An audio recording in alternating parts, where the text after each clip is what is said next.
Hello, Grandma here, and I'm reading The House of 60 Fathers, and I'm beginning chapter 3.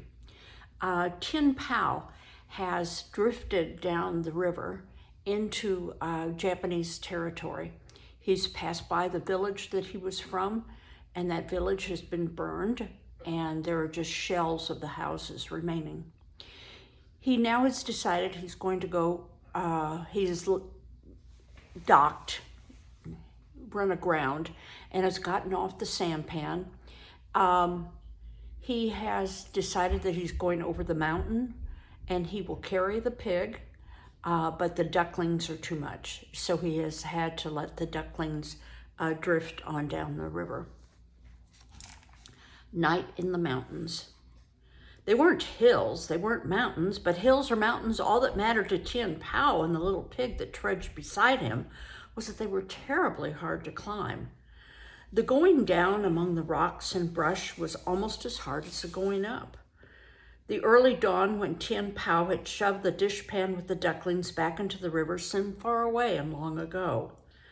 The rain was falling steadily, but though Tien Pao had traveled long, his own village had not loomed up again out of the rain gloom.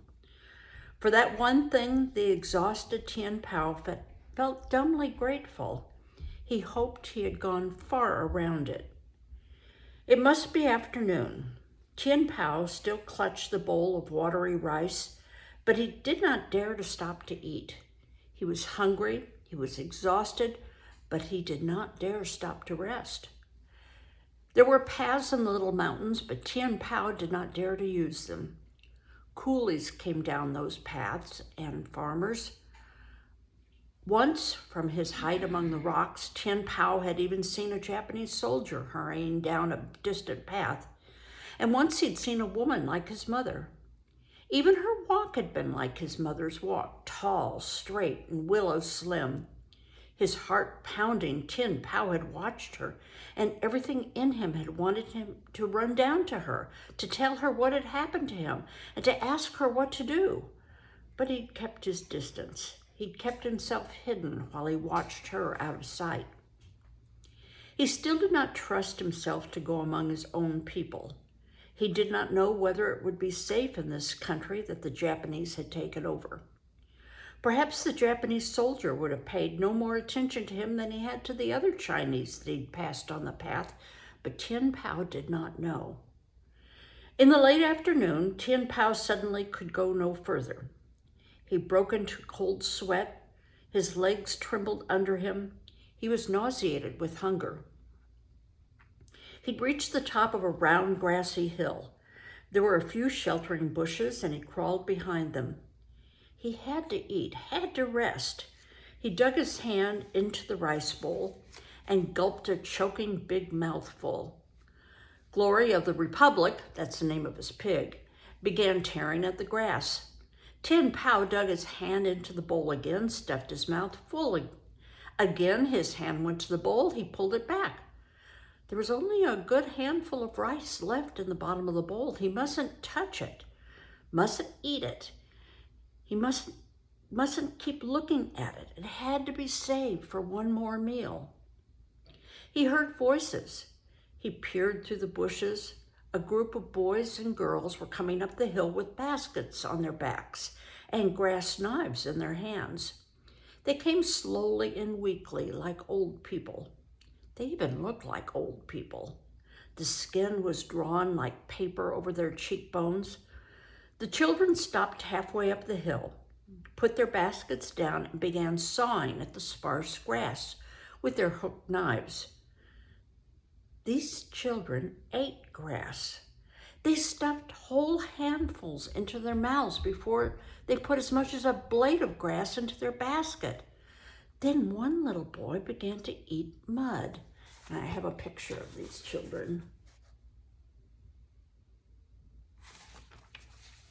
Tien Pao looked on horrified. The mud-eating boy was the smallest of the lot. He kept away from the others as if he were ashamed. He dragged himself around behind his bloated, huge stomach. His sticks of legs looked silly under that big stomach. And now the little boy scooped up a handful of dirt again and brought it to his mouth. His sister saw it and scolded him in a tired old way. The other children looked up but did not seem to care. The little fellow hung his head. He slowly opened his hand and let the mud dribble out of it. He looked at his empty, dirty hand and began to cry. Tien Pao looked on, sickened. His glance went from the skeleton boy with the bloated stomach to the sturdy little pig beside him. Suddenly, he was desperately afraid.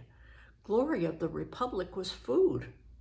He was in danger from these starving people. If those children down the hill, saw the little pig, they would fall on him and tear him to pieces. They'd drink his warm blood. The little shamed boy who had eaten the dirt had thrown himself down and lay, face hidden in his arm, sobbing. The other children had gone out of sight around the side of the hill. Tien Pao could stand it no longer. He took Glory of the Republic by the rope and stole toward the crying boy. Without a sound, he set the rice bowl on the ground close to the little fellow's head. When he'd at last looked up from his hungry, shamed crying, he'd seen food. Well, that was very kind of Tien Pao. He was saving that rice for his next meal, but he could see that this child was starving. Tien Pao started to steal away, but 10 paces behind the little boy, he broke into a hard run. He had to run, even though these starved, weak children couldn't possibly catch him and Glory of the Republic. He and the pig raced down the hill and up and over the next one. Tien Pao wasn't weary anymore. He wasn't hungry. He wanted to rush on over this rocky hill and the next, far from the country and the evil the Japanese had brought to it. Glory of the Republic could not stand the pace, or he did not like it. He began dragging on the end of the rope, and he tried to grab mouthfuls of grass in passing. Tien Pao would not let him. He did not dare stop for anything now, for now he remembered other things. All this rainy day, he'd not seen one little black goat. Always before, the little black goats had capered in the mountains. He'd not seen a single ox in a field, a pig in a yard, nor a water buffalo in a single rice paddy below the mountains. There hadn't even been one lean dog on any mountain path or around the mud huts among the puddles. It could only mean that the Japanese had taken everything from the people, and the hungry people had even eaten the dogs. But if the Japanese had taken everything, he wasn't safe in these hills with a pig. The thought stopped Tien Pao in his tracks. He wasn't safe in daylight. He'd merely been lucky so far this dark, rainy day, but the Japanese had but to get one glimpse of him with a pig, and they'd know he wasn't from this wasted land. Here were no pigs. Tien Pao stared desperately around him from the tall rock on which he was standing. He did not know what to do. He wanted to rush away from the horrible country, but it would be dangerous to take another step in daylight. Sooner or later, he and his pig would be seen. Glory of the Republic rooted about while Tien Pao stood hesitating. The little pig snorted and dug. Leaves rustled at Tien Pao's feet. Pebbles rattled. He became so noisy, it felt aroused. It finally aroused Tien Pao's attention. He looked down. Right at his feet, Glory of the Republic had shoved himself under a rock ledge. He'd almost disappeared. Only his curly, excited tail showed. Under the ledge was a little cave. The little pig had found a cave. Suddenly, Tien Pao knew what to do. Hide in little caves by day and travel by night. He dropped to his hands and knees beside the rooting pig, helping him dig out the collected leaves and debris until the cave was big enough.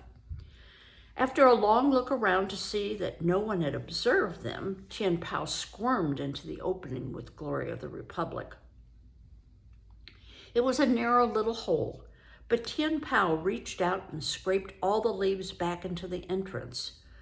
When the cave's opening was completely closed with leaves, Tien Pao and his pig stretched out behind them to wait for the coming of night. So he scooped out the leaves, made a spot for him and the pig, and then scooped the leaves back so nobody could see them under the rock. It was a horrible, tense feeling, lying in a hole in a rock in the daytime, waiting and listening. But the little cave was high and far from any path.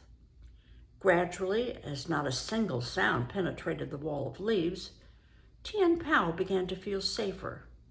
No one was near. No one had passed the mouth of the cave. Tien Pao eased his tense, rain-soaked body.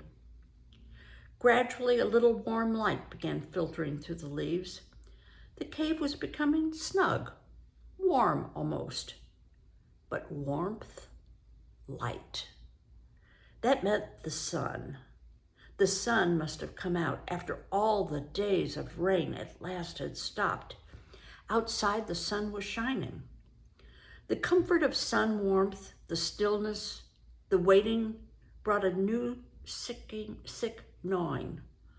All in a moment, Tien Pao went sick with longing for his mother and father and baby sister. The desperation grew so strong, Tien Pao had to fight himself to keep from bursting through the leaves and start running home, impossible as it was. The homesickness gnawed at his insides like a huge, relentless rat. He mustn't cry. Crying made a noise. He wasn't a baby. Suddenly, Tien Pao shoved his face hard against the little pig's side to stifle his sobs. In the muffled cave behind the leaves, his face pressed against the sleeping pig, Tien Pao had to let go, had to cry himself out, and then he slept. And while he slept, night fell. Okay, I'm going to stop here on page 47 and continue reading another day. Meanwhile, I hope he has a good nap and he feels rested and strong enough to continue down the mountain, but I hope he finds food somewhere. What do you think? Bye-bye.